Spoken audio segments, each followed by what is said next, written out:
भक्त जेव्हा प्रामाणिकपणे आशीर्वाद मागतो तो बाबाजींचा आशीर्वाद मिळतो, त्याच्यात बाकीचं राजकारण काही नसतं. बाबाजी लोकसभा निवडणूक लढवण्यासाठी इच्छुक आहे. मी आधीच सांगितलं ही माझी भेट एक भक्त म्हणून बाबाजींची भेट घेतली आहे, राजकीय नाही. आमच्या राजकीय गप्पा पण झाल्या नाही. पण भाजपचे भक्त म्हणूनच आपल्या महाराजांसाठी जर काही देण्याची वेळ येते तर हीच वेळ असते. हा माझा आहे बघा, मी लहान कार्यकर्ता आहे.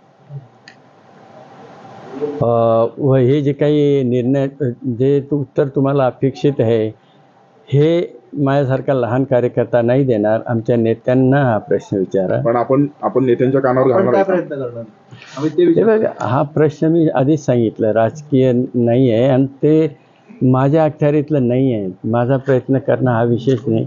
मी शुभेच्छा देऊ शकतो.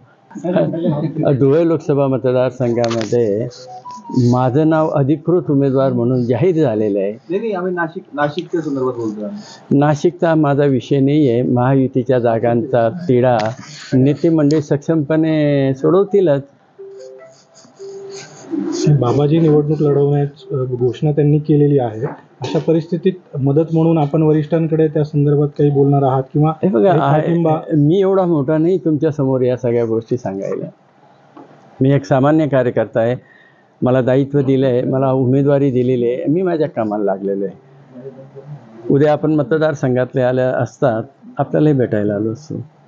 आपल्या मतदारसंघातला एक विषय आहे, जळगाव, रावेर आणि धुळे या मतदारसंघातले भाजपचेच काही इंटरनल पदाधिकारी कार्यकर्त्यांनी वरती रिपोर्ट पाठवला होता की हे आम्हाला कॅन्डिडेट नकोय. हे बघा, ऐकून घ्या, 2 मिनिटं ऐकून घ्या. 20 लाखाचा हा मतदारसंघ असतो, त्याच्यात ते 5-6 लोक नाराज झाले.